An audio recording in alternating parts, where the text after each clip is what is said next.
Ia dianggap noda di sebuah gedung perbankan mewah di kawasan elit SCBD Jakarta karena pakaiannya yang lusuh dan seorang bayi yang dipeluk erat di dadanya. Bu Ratih Maheswari hanya memiliki satu tujuan sederhana hari itu, yaitu memeriksa saldo terakhir dalam buku tabungannya. Namun sebelum sempat melakukan apapun, ia sudah dihina oleh seorang manajer yang menuduhnya penipu yang hanya ingin menumpang AC. Diusir dengan kata-kata kasar, dicaci di depan umum, bahkan hampir diseret paksa oleh satpam.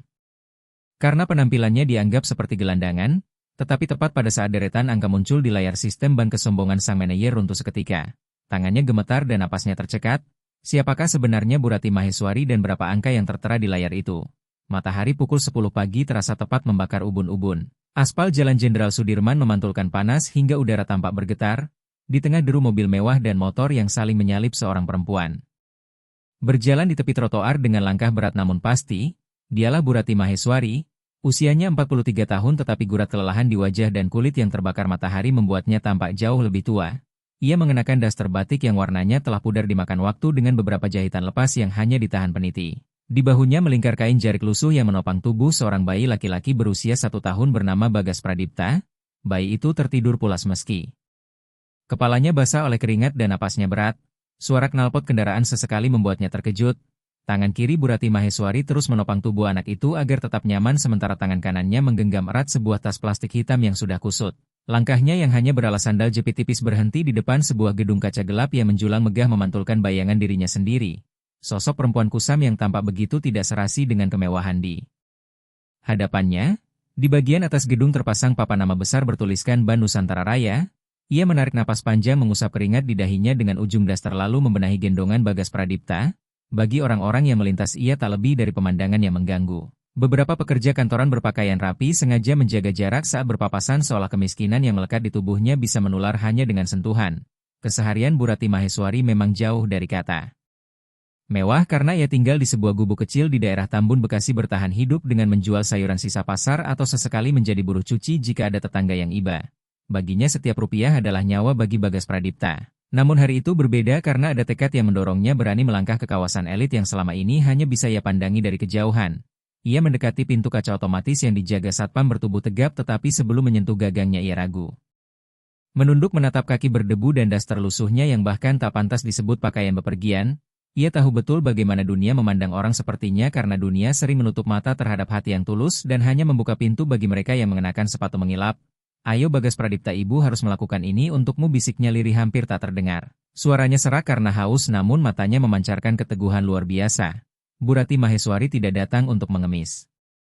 Karena ia tidak membawa mangkuk plastik atau memasang wajah memelas demi recehan, ia datang membawa harga diri yang disimpannya rapat-rapat di dalam tas plastik hitam itu.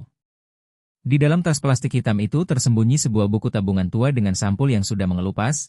Buku yang selama bertahun-tahun disimpan Bu Ratih Maheswari di bawah tumpukan pakaian dalam lemari kayu reot di rumahnya. Ketika pintu kaca otomatis terbuka, hembusan udara dingin dari pendingin ruangan menyapu wajahnya yang panas oleh terik jalanan hingga kontras antara panas di luar dan dinginnya lobi Ban Nusantara Raya membuat tubuhnya menggigil sesaat. Ia melangkah masuk ke atas lantai marmer yang begitu bersih dan mengilap sampai bayangan kakinya sendiri yang kotor terlihat jelas. Di tengah ruangan yang dipenuhi aroma parfum mahal dan suara mesin penghitung uang yang berdetak pelan, Bu Ratih Maheswari berdiri mematung merasa dirinya seperti noda di atas kain putih yang sempurna. Sebuah kejanggalan di tengah keteraturan kaum berada. Jemarinya meremas kuat tas plastik hitam itu saat ia perlahan melangkah menuju deretan kursi tunggu berlapis kulit sintetis empuk. Namun baru saja hendak duduk, seorang petugas kebersihan yang sedang mengepel lantai berdehem keras sambil menatap tajam sandal jepitnya yang meninggalkan jejak debu di marmer yang baru dibersihkan. Bu Ratih Maheswari tersentak lalu membatalkan niatnya untuk duduk dan memilih berdiri di pojok ruangan dekat tong sampah besar dari baja anti karat karena di sanalah ia merasa paling aman dan pantas bagi orang sepertinya. Di tempat ini hidupnya berjalan seperti biasa, penuh kewaspadaan dan rasa bersalah kronis seakan keberadaannya sendiri adalah kesalahan. Di dalam gendongannya Bagas Pradipta mulai menggeliat dan merengek, mungkin karena gerah dalam balutan kain jarik yang tebal atau karena perutnya mulai lapar. Bu Ratih Maheswari dengan cekatan menepuk-nepuk punggung anak itu berusaha menenangkannya tanpa suara lalu mengeluarkan botol susu plastik yang sudah menguning dari dalam tasnya. Isinya bukan susu formula melainkan air tajin hasil rebusan beras yang diberi sedikit gula agar Bagas Pradipta merasa kenyang. Inilah rutinitas rapuh yang dijalaninya setiap hari, sebuah keseimbangan berbahaya karena jika hari ini ia tidak mendapat upah mencuci maka besok anaknya hanya akan minum air putih dan jika ia jatuh sakit tidak akan ada siapapun yang menjaga bayi itu. Kesehariannya adalah perjuangan untuk tetap bernapas di tengah himpitan kemiskinan yang seolah tak berujung, namun di balik kemelaratan yang kasat mata itu tersimpan sebuah keanehan yang hanya ia ketahui sendiri karena setiap bulan ia selalu menyempatkan diri berjalan berkilo-kilometer melewati gedung ban ini hanya untuk menatapnya dari luar hingga akhirnya hari ini ia memberanikan diri masuk. Ia memperhatikan nasabah lain yang duduk tenang, seorang pria berjas rapi sibuk dengan ponsel pintarnya dan seorang wanita cantik menjinjing tas bermerek sambil sesekali memoles lipstik. Bu Rati Maheswari merasa seperti makhluk dari planet lain melihat betapa mudahnya mereka bergerak berbicara dan dilayani sementara dirinya hanya untuk berdiri di sudut lobi saja harus menanggung tatapan curiga dari setiap pasang mata yang lewat. Pertanda kecil muncul bahwa ketenangan ini tak akan bertahan lama ketika Bagas Pradipta mulai menangis lebih keras, suaranya menggema di lobi yang sunyi membuat beberapa nasabah menoleh dengan wajah terganggu dan Bu Rati Maheswari semakin panik berusaha menyusui anaknya di balik kain jarik.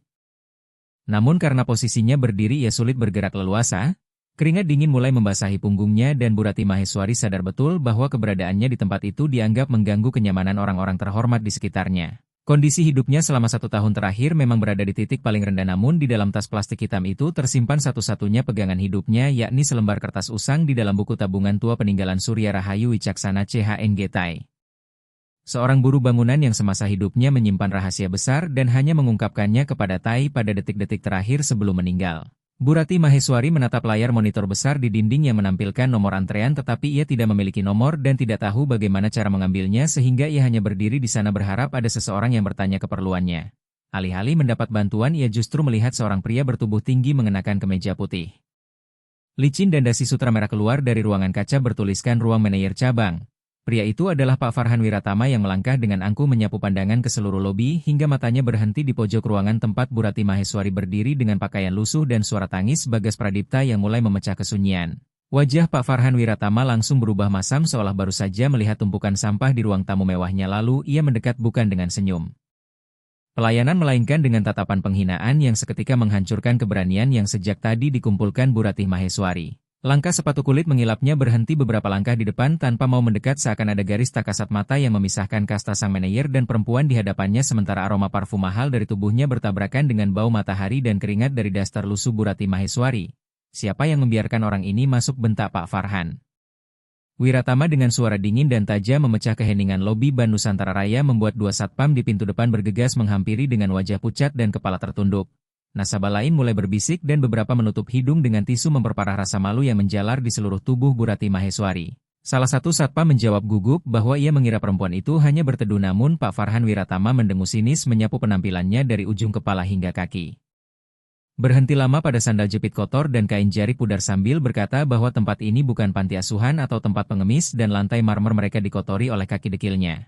Bu Rati Maheswari menelan ludah pahit mendekap Bagas Pradipta lebih erat ketika bayi itu kembali merengek tertekan oleh suara keras di sekitarnya, lalu dengan suara bergetar ia berkata bahwa ia tidak bermaksud mengemis, namun Pak Farhan Wiratama langsung menuduhnya hendak menipu atau mencuri kesempatan saat. Petugas lengah sambil menunjuk pintu keluar dengan jari bercincin emas besar dan memerintahkannya pergi karena dianggap merusak kenyamanan nasabah prioritas serta mencemari suasana ban dengan bau dan tangisan anaknya hingga dada Bu Rati Maheswari terasa sesak. Ia berusaha mengumpulkan sisa-sisa harga diri yang masih melekat padanya, lalu dengan tangan gemetar Bu Rati Maheswari merogoh tas plastik hitam dan mengeluarkan buku tabungan tua dengan sampul terkelupas di sudutnya sambil berkata lirih penuh pilu bahwa ia hanya ingin memeriksa saldo dan memastikan apakah uang itu masih ada. Namun melihat kondisi buku yang kusam, tawa sinis keluar dari mulut Pak Farhan Wiratama yang bahkan tidak sudi menyentuhnya dan justru melipat tangan di dada sambil mengejek bahwa permintaan cek saldo itu terdengar seperti lelucon dan mempertanyakan apakah yang ingin dicek hanyalah Rp50.000 atau sisa uang belas kasihan dari jalanan, bahkan biaya mencetak buku tabungan itu saja mungkin lebih mahal dari isinya. Tawa kecil beberapa nasabah terdengar di belakang menusuk hati Bu Rati Maheswari seperti sembilu hingga ia merasa dunianya runtuh karena harapan besar bahwa peninggalan Surya Rahayu Wicaksana CHNG Tai dapat menjadi secercah cahaya bagi masa depan Bagas Pradipta hancur oleh perlakuan yang bahkan lebih rendah dari binatang. Ia kembali memohon, hanya ingin mengetahui angka itu, sementara air mata mulai menggenang di mata lelahnya, tetapi Pak Farhan Wiratama memutuskan dengan nada final memerintahkan satpam untuk segera mengeluarkannya dan menyeretnya ke seberang jalan jika melawan. Ketika tangan kekar satpam mencengkeram lengannya, Bu Rati Maheswari merasa benar-benar dihina, seolah bukan hanya diusir dari gedung tetapi juga dari kemanusiaan itu sendiri, hingga Bagas Pradipta yang terkejut oleh tarikan paksa meledak dalam tangisan keras membuat suasana Ban Nusantara Raya menjadi kacau. Di tengah tarikan satpam dan bentakan Pak Farhan Wiratama, ia terus menggenggam tas plastik hitam itu seakan seluruh nyawa dan harapannya tersimpan di dalamnya dan sedang diinjak-injak oleh kesombongan seorang pria berjas rapi. Tarikan yang terlalu kuat membuat Bu Ratih Maheswari tersungkur di lantai marmer dingin dengan lutut membentur. Keras namun ia mengabaikan rasa sakit itu dan secara refleks memeluk kepala Bagas Pradipta ke dadanya melindunginya dari hujan kata-kata kasar. Air mata yang ditahannya tumpah membasahi pipi cekung dan kain jarik anaknya saat ia terisak memohon agar tidak diperlakukan kasar karena anaknya ketakutan. Rasa malu yang luar biasa bercampur ketakutan mendalam membuatnya merasa seperti penjahat yang tertangkap basah padahal ia hanya seorang ibu yang ingin memperjuangkan hak anaknya. Di hadapan banyak orang harga dirinya seolah dikuliti habis dan pantulan dirinya di sepatu kulit mengilap Pak Farhan Wiratama memperlihatkan sosok perempuan tak berdaya yang dihakimi hanya karena miskin. Ia ingin berteriak menjelaskan bahwa ia juga manusia yang berhak berada di sana namun lidahnya keluh karena kebiasaan hidup tertindas membuatnya otomatis mengecil di hadapan kekuasaan sementara Pak Farhan Wiratama kembali membentak bahwa dialah penyebab anak itu ketakutan dan tempatnya seharusnya di pinggir jalan. Bukan di ban miliknya lalu memerintahkan dengan wajah memerah agar ia segera diseret keluar karena bau amisnya dianggap mencemari ruangan. Bu Ratih Maheswari berusaha bangkit sendiri meski kakinya masih lemas. Ia menatap buku tabungan kusam yang terjatuh di dekat kakinya lalu dengan tangan gemetar Bu Ratih Maheswari memungutnya dan mengusap debu imajiner dari sampulnya sambil terisak berkata bahwa ia tidak berniat mencuri dan hanya ingin memastikan apakah janji Surya Rahayu Wicaksana suami saya dulu benar adanya. Ucapannya terputus oleh tangis ketika ingatannya kembali pada sosok buruh bangunan itu yang selalu berpesan agar buku tabungan tersebut disimpan di ban pusat kota dan tidak pernah dibuka. Sebelum Bagas Pradipta berusia 1 tahun dan hari itu tepat ulang tahun pertama anaknya. Dengan sisa keberanian yang ada Bu Ratih Maheswari menatap Pak Farhan Wiratama langsung di mata dengan sorot merah penuh keputusasaan dan secercah harapan memohon agar ia sudi melihat isi buku itu sekali saja dan jika benar kosong ia akan pergi dan tak akan kembali ke kota ini karena merasa memang tidak pantas berada di sana. Namun Pak Farhan Wiratama hanya tertawa mengejek lalu mengambil buku itu dari tangan Bu Ratih Maheswari dengan 2 jari seolah menyentuh benda menjijikan sambil berkata bahwa harapan orang miskin selalu penuh drama dan paling isinya hanya saldo minimal yang sudah habis dimakan biaya administrasi sembari melambai-lambaikan buku tersebut di depan wajahnya. Bagas Pradipta menangis semakin histeris akan merasakan penderitaan ibunya sementara Bu Ratih Maheswari mencoba menenangkan anaknya sambil terus terisak merasa dunia benar-benar tidak adil karena untuk sekadar melihat angka di layar ia harus dipermalukan dan pakaiannya dijadikan tolok ukur layak tidaknya ia dihormati. Dalam hatinya ia hanya mampu berdoa memohon perlindungan Tuhan atas ketidakberdayaan yang dialaminya di bawah kaki orang-orang yang merasa memiliki segalanya. Ketegangan itu mendadak terputus oleh suara lembut namun tegas dari arah meja pelayanan ketika seorang perempuan muda berseragam biru rapi dengan tanda pengenal bertuliskan Dini Kartika berdiri dan menawarkan diri membantu mengecek saldo karena tak sanggup lagi melihat seorang ibu yang menggendong bayi diperlakukan serendah itu. Pak Farhan Wiratama menoleh tak percaya dan membentaknya agar tidak membuang waktu melayani gelandangan yang dianggap tak memberi keuntungan bagi Ban Nusantara Raya. Namun Dini Kartika melangkah tenang mendekati Bu Ratih Maheswari yang masih terisak mengulurkan tangan membantu ia berdiri tanpa risih ketika daster berdebu menyentuh seragamnya lalu mempersilakan ikut ke mejanya sambil meminta maaf atas ketidaknyamanan itu dengan senyum tulus yang jarang ditemui Bu Ratih Maheswari di kota besar. Secercah harapan kembali menyala di matanya meski ia berbisik jujur bahwa ia tidak punya uang untuk membayar biaya cek jika saldo memang habis. Dini Kartika menggeleng pelan menenangkan bahwa tidak perlu membayar apapun karena itu adalah hak setiap pemegang buku tabungan dan mengajak agar bayi tidak menangis di lantai. Pak Farhan Wiratama mendengus keras lalu dengan kasar melemparkan buku tabungan kusam itu ke arah Dini Kartika sambil memerintahkan agar segera dicek. Setelah kamu lihat isinya Rp0 suruh dia keluar sendiri saya tidak mau tahu lagi bentak Pak Farhan Wiratama dengan nada meremehkan lalu Dini Kartika menangkap buku tabungan itu dengan cekatan dan langsung merasakan tekstur sampulnya yang sangat rapuh seolah benda itu telah disimpan dengan penuh kehati-hatian selama bertahun-tahun. Dalam situasi genting itu ia membimbing Bu Ratih Maheswari menuju mejanya yang berada di tengah lobi sementara beberapa nasabah yang sebelumnya mencibir kini mulai memperhatikan dengan rasa penasaran ingin tahu apakah benar ada uang di dalam buku tabungan yang tampak seperti sampah itu ataukah semua ini hanya akan menjadi lelucon penutup drama pagi. Dini Kartika mempersilakan Bu Ratih Maheswari duduk di kursi nasabah yang empuk dan untuk pertama kalinya setelah berjalan berkilo-kilometer Bu Ratih Maheswari bisa mengistirahatkan kakinya lalu ia menyodorkan botol air tajin kepada Bagas Pradipta yang mulai tenang setelah merasakan udara dingin ruangan. Dan usapan lembut ibunya, Dini Kartika membuka halaman pertama buku tabungan itu dan langsung mengerutkan kening saat melihat nomor rekening yang tercantum karena nomornya sangat pendek jauh berbeda dari nomor rekening modern yang terdiri dari belasan digit menandakan bahwa ini adalah rekening generasi pertama saat Ban Nusantara Raya baru berdiri puluhan tahun lalu. Ia berkata dengan ramah agar Bu Ratih Maheswari menunggu sebentar karena ia akan memasukkan nomor itu ke sistem lalu jemarinya. Mulai menari di atas keyboard dan suara ketikan terasa seperti detak jantung bagi Bu Ratih Maheswari yang meremas kain jariknya sambil berdoa agar setidaknya masih ada sisa beberapa ratus ribu rupiah peninggalan Surya Rahayu Wicaksana suami saya untuk menyambung hidup dan membeli susu formula yang layak bagi Bagas Pradipta karena ia tidak pernah berharap menjadi kaya. Hanya ingin anaknya tak lagi minum air tajin manis melainkan susu bernutrisi. Ketika Dini Kartika menekan tombol enter layar. Monitor memproses data beberapa detik lalu tiba-tiba matanya melebar dan ia berkedip berulang kali mengira sistem sedang bermasalah atau ia salah membaca angka di layar hingga tubuhnya mematung dan jemarinya membeku di atas meja. Sebuah jendela peringatan merah terang muncul otomatis menutupi seluruh data transaksi bertuliskan nasabah prioritas utama akses terbatas hubungi pimpinan cabang namun bukan hanya peringatan itu yang membuat napas Dini Kartika tercekat karena di balik jendela. Transparan itu ia sempat melihat deretan angka 0 yang memanjang di belakang satu angka utama jumlah yang jelas bukan ratusan ribu bahkan bukan jutaan. Bu Ratih Maheswari bertanya cemas melihat wajah pucat Dini Kartika takut uangnya sudah tidak ada atau justru ia memiliki utang kepada bank. Belum sempat Dini Kartika menjawab sebuah bayangan besar menutupi meja mereka ketika Pak Farhan Wiratama sudah berdiri di sana dengan wajah tak sabar mengira bawahannya hanya membuang waktu sambil membentak. Bahwa mesin saja enggan membaca buku itu dan menyuruh Dini Kartika menyingkir agar ia yang mengurus perempuan itu sendiri lalu dengan kasar mendorong kursinya dan menatap layar monitor namun begitu melihat peringatan merah yang berkedip di layar dahi Pak Farhan Wiratama langsung berkerut dan ia bertanya dengan nada curiga apakah sistem dirusak dan mengapa muncul kode akses. Pimpinan cabang? Dini Kartika menjawab dengan suara gemetar bahwa ia hanya memasukkan nomor rekening sementara Pak Farhan Wiratama mendengus kesal.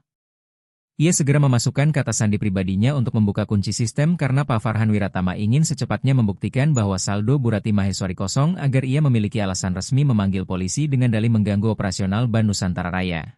Namun ketika sistem terbuka dan menampilkan nama pemilik rekening beserta saldo terakhirnya Pak Farhan Wiratama mendadak seperti berhenti bernapas. Mata yang tadi melotot penuh amarah kini melebar karena ngeri saat ia membaca nama. Di layar Ratih Maheswari Rahayu dan deretan angka di bawahnya membuat jantungnya serasa berhenti berdetak. Ia bergumam tak percaya bahwa itu mustahil dan pasti kesalahan sistem dengan suara yang menyusut menjadi bisikan parau sementara tangan yang memegang tetikus mulai gemetar. Bu Ratih Maheswari bertanya polos dan cemas mengapa ia dipandang seperti itu karena perubahan ekspresi sang manajer membuatnya ketakutan.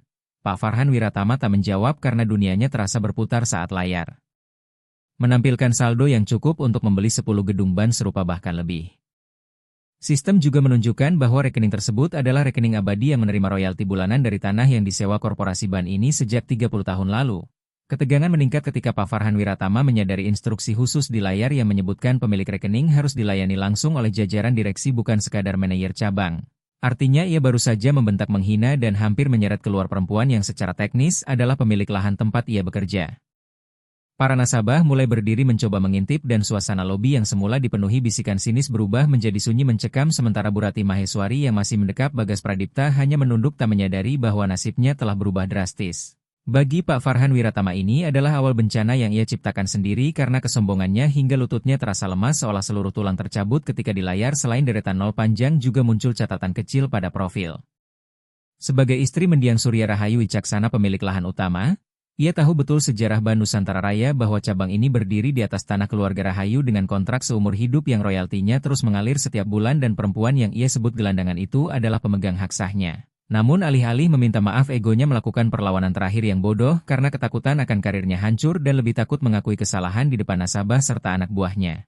Ia berteriak panik menuduh ini penipuan dan menuding bahwa buku tabungan itu palsu karena tak mungkin istri seorang jutawan berpenampilan seperti ini. Bu Ratih Maheswari tersentak kaget mendengar teriakan itu dan Bagas Pradipta yang sempat tenang kembali menjerit keras karena suara menggelegar di dekat telinganya. Bu Ratih Maheswari terisak mengatakan ia tidak menipu dan buku itu milik suaminya sambil mencoba berdiri namun Pak Farhan Wiratama justru memberi isyarat kasar kepada Satpam untuk menahan dan tidak membiarkannya kabur karena ia akan melaporkan dugaan manipulasi data perbankan. Kehilangan akal sehat ia menutupi ketakutannya dengan agresi hingga dua Satpam yang sempat ragu kembali mencengkeram lengan Bu Ratih Maheswari. Kali ini cengkeraman para satpam menjadi jauh lebih keras karena mereka menerima instruksi penipuan dari manajer mereka hingga Bu Ratih Maheswari terjepit di antara meja pelayanan dan tubuh-tubuh kekar itu. Tas plastik hitamnya terjatuh dan isinya berserakan di lantai berupa botol air tajin, sepotong kain bedong yang sudah koyak, dan sebuah KTP kusam. Lepaskan anak saya ketakutan teriak Bu Ratih Maheswari sambil menangis terseduh-seduh hingga air matanya membasahi wajah Bagas Pradipta. Yang ikut menangis keras sampai wajahnya memerah. Pada titik ini Bu Ratih Maheswari berada di kondisi paling rendah yang pernah ia bayangkan karena ia datang membawa secercah harapan untuk memperbaiki gizi anaknya namun justru dituduh sebagai penipu di hadapan banyak orang. Para nasabah yang semula penasaran kembali mencemooh dengan ucapan keji menyebutnya miskin dan menipu serta menyuruh agar ia segera dibawa ke kantor polisi karena dianggap mengotori pemandangan.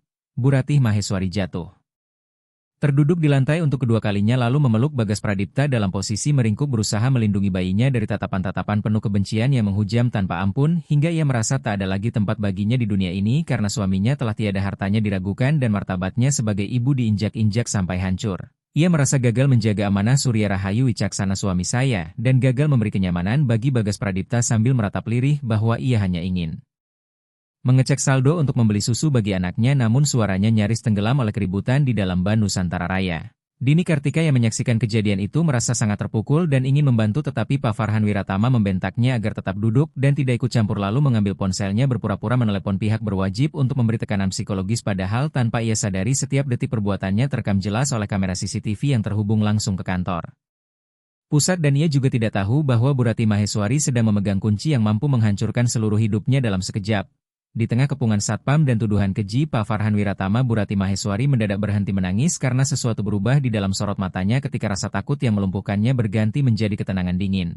Ia menyadari bahwa memohon kepada orang yang tidak memiliki hati hanya akan membuat dirinya semakin diinjak lalu perlahan mengangkat kepala mengusap air mata Bagas Pradipta dengan ibu jarinya dan mencium kening bayinya hingga para satpam tanpa sadar melonggarkan pegangan mereka. Bu Ratih Maheswari mengambil KTP kusamnya dari lantai dan memanggil Pak Farhan Wiratama dengan suara yang tak lagi bergetar melainkan rendah jernih dan penuh otoritas tak terjelaskan sambil mengatakan bahwa ia disebut penipu karena pakaiannya lusuh dan buku tabungannya dianggap palsu karena sampulnya rusak. Pak Farhan Wiratama yang masih memegang ponsel terdiam sejenak merasa terintimidasi oleh nada bicara itu lalu menjawab sinis bahwa memang kenyataannya begitu dan ia lebih pantas berada di kolong jembatan daripada memegang rekening VVIP. Bu Ratih Maheswari berdiri perlahan tanpa lagi membungkuk berdiri tegak meski daster lusuh masih melekat di tubuhnya lalu mengambil buku tabungan dari atas meja Dini Kartika dengan gerakan sopan namun tegas sambil menatap tajam Pak Farhan Wiratama dan berkata bahwa nama suaminya adalah Surya Rahayu Wicaksana, orang yang membangun fondasi gedung ini saat mereka semua bahkan belum lahir serta berpesan bahwa jika suatu hari ia diperlakukan tidak adil di rumahnya sendiri maka ia harus mengambil keputusan ini. Bu Ratih Maheswari menoleh ke arah Dini Kartika yang masih menatapnya dengan penuh simpati lalu dengan suara tenang meminta agar dicetak formulir penutupan rekening serta penarikan seluruh saldo secara tunai dan transfer hari itu juga karena ia memutuskan menutup akun tersebut sekarang juga. Seketika lobi ban Nusantara Raya membeku dalam keheningan. Pak Farhan Wiratama mematung dan ponselnya hampir terlepas dari genggaman karena ia tahu penutupan rekening abadi itu berarti kontrak sewa lahan otomatis berakhir dan cabang ban ini harus dikosongkan dalam waktu kurang dari 1 bulan yang artinya karirnya bukan hanya hancur tetapi ia akan dituntut oleh jajaran direksi karena menghilangkan aset paling berharga perusahaan. Ia tergagap memohon agar keputusan itu dibatalkan namun Bu Ratih Maheswari menjawab tenang bahwa ia bisa melakukannya karena sejak awal ia hanya ingin memastikan saldo tersebut cukup untuk menyekolahkan Bagas Pradipta dan membantu anak-anak yatim di desanya dan ia tidak membutuhkan kemewahan gedung jika isinya hanya orang-orang yang menilai sesama dari bungkusnya saja.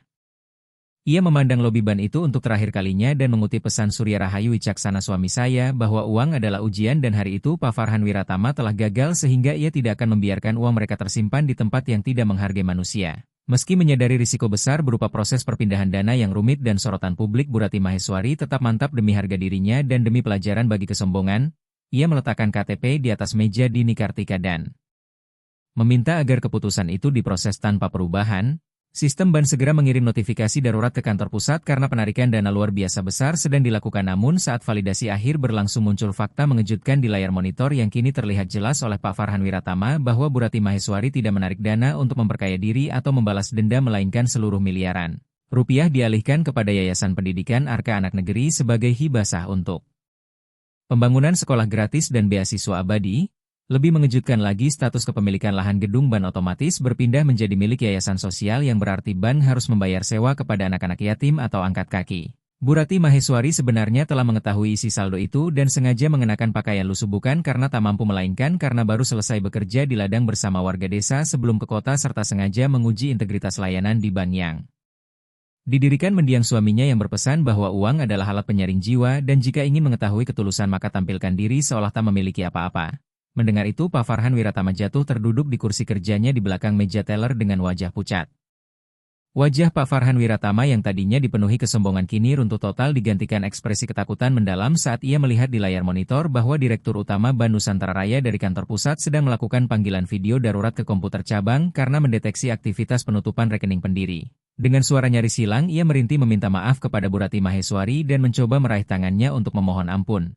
Namun para satpam yang sebelumnya ia perintahkan untuk mengusir justru kini berdiri melindungi Bu Ratih Maheswari setelah menyadari siapa sebenarnya wanita yang sempat mereka perlakukan kasar. Dengan suara lembut namun tanpa keraguan Bu Ratih Maheswari berkata bahwa semuanya sudah terlambat dan ia tidak diperlakukan demikian bukan karena Pak Farhan Wiratama tidak melihat melainkan karena ia hanya memilih melihat apa yang ingin ia lihat yaitu pakaian lusuhnya dan menutup mata terhadap manusia di baliknya. Dini Kartika menyelesaikan proses administrasi dan suara printer berdetak panjang mencetak bukti pengalihan aset serta penutupan rekening dengan tangannya yang masih gemetar lalu menyerahkan dokumen itu sambil berkata bahwa seluruh amanah Surya Rahayu Wicaksana telah resmi berpindah ke yayasan. Bu Ratih Maheswari menerima kertas itu dan memasukkannya kembali ke dalam tas plastik hitam berdampingan dengan botol air tajin Bagas Pradipta tanpa meminta sepeser pun untuk dirinya sendiri karena baginya melihat Bagas Pradipta tumbuh di lingkungan yang menghargai manusia lebih dari sekadar angka adalah kekayaan sejati. Seluruh nasabah di lobi Ban Nusantara Raya terdiam menyaksikan pemandangan yang tak akan mereka lupakan seumur hidup sementara Pak Farhan Wiratama hanya mampu menatap layar monitor yang kini menampilkan status akses dicabut menandakan jabatannya sebagai manajer berakhir saat itu juga akibat laporan diskriminasi berat yang masuk ke sistem pusat. Pria yang tadi merasa paling berkuasa kini merasa lebih kecil dan hina daripada debu di sandal jepit Bu Ratih Maheswari. Ia membenarkan gendongan Bagas Pradipta yang telah kembali tenang lalu melangkah menuju pintu keluar tanpa caci maki tanpa teriakan balasan dan setiap langkahnya di atas lantai marmer terdengar seperti detak harga diri yang pulang ke tempatnya. Para nasabah yang sebelumnya mencibir kini otomatis membuka jalan dengan wajah dipenuhi rasa malu karena baru menyadari bahwa kemuliaan manusia tidak diukur dari merek pakaian melainkan dari kedalaman hati dan kerendahan jiwa. Di depan pintu kaca otomatis satpam yang tadi mencengkeram lengannya kini membungkuk sangat rendah dan membukakan pintu dengan tangan gemetar bukan karena takut kehilangan pekerjaan melainkan karena rasa hormat tulus dari lubuk hati. Bu Ratih Maheswari hanya mengangguk kecil dengan senyum tipis penuh keikhlasan seolah telah memaafkan semua kehilafan pagi itu sementara udara panas kota kembali menyambutnya saat ia melangkah keluar dari gedung megah tersebut. Namun terik matahari kota tidak lagi terasa menyengat bagi Bu Ratih Maheswari karena ia melangkah pulang menuju halte bus kembali menjadi perempuan sederhana dengan daster pudar dan tas plastik hitam seperti sedia kala hanya saja beban di pundaknya kini jauh lebih ringan sebab amanah Surya Rahayu Wicaksana suami saya telah ditunaikan dan Bagas Pradipta putra kecilnya kini memiliki masa depan yang bukan hanya terjamin oleh materi melainkan juga oleh teladan harga diri dari ibunya. Kisah tentang ibu berpakaian lusuh ini dengan cepat menyebar ketika rekaman CCTV dan kesaksian para nasabah menjadi viral namun Bu Ratih Maheswari tidak pernah tampil di televisi atau mencari panggung karena ia memilih kembali ke desanya tetap berjualan sayur dan merawat Bagas Pradipta dengan kesederhanaan yang sama membuktikan bahwa kekayaan sejati bukan tentang seberapa banyak yang dimiliki melainkan seberapa utuh kita tetap menjadi manusia saat dunia berusaha merampas kemanusiaan kita. Di sisi lain Pak Farhan Wiratama harus menanggung konsekuensi dari kesombongannya karena ia diberhentikan secara tidak hormat dan namanya tercatat buruk di seluruh industri perbankan kehilangan segalanya akibat gagal memahami pelajaran paling mendasar bahwa setiap orang yang datang ke hadapan kita apapun penampilannya membawa martabat yang sama tingginya. Kisah Bu Ratih Maheswari pun menjadi pengingat bagi siapa saja yang gemar menilai manusia dari luarnya saja karena hidup ini seperti roda yang berputar. Posisi tinggi di balik meja mewah hanyalah titipan sementara sedangkan kebaikan dan ketulusan adalah investasi yang tak pernah bangkrut. Bu Ratih Maheswari tetaplah Bu Ratih Maheswari seorang ibu tangguh yang mencintai anaknya dengan air tajin dan doa namun memiliki jiwa seluas samudera yang mampu menenggelamkan kesombongan hanya dengan satu keputusan yang tenang. Dunia mungkin akan terus menilai berdasarkan rupa tetapi bagi Bu Ratih Maheswari yang terpenting adalah bagaimana ia memandang dirinya sendiri di hadapan Tuhan dan anaknya sehingga ia pulang dengan kepala tegak membawa pesan tanpa kata bagi gedung-gedung pencakar langit kota bahwa di balik pakaian paling lusuh sekalipun bisa tersembunyi hati yang paling kaya di dunia.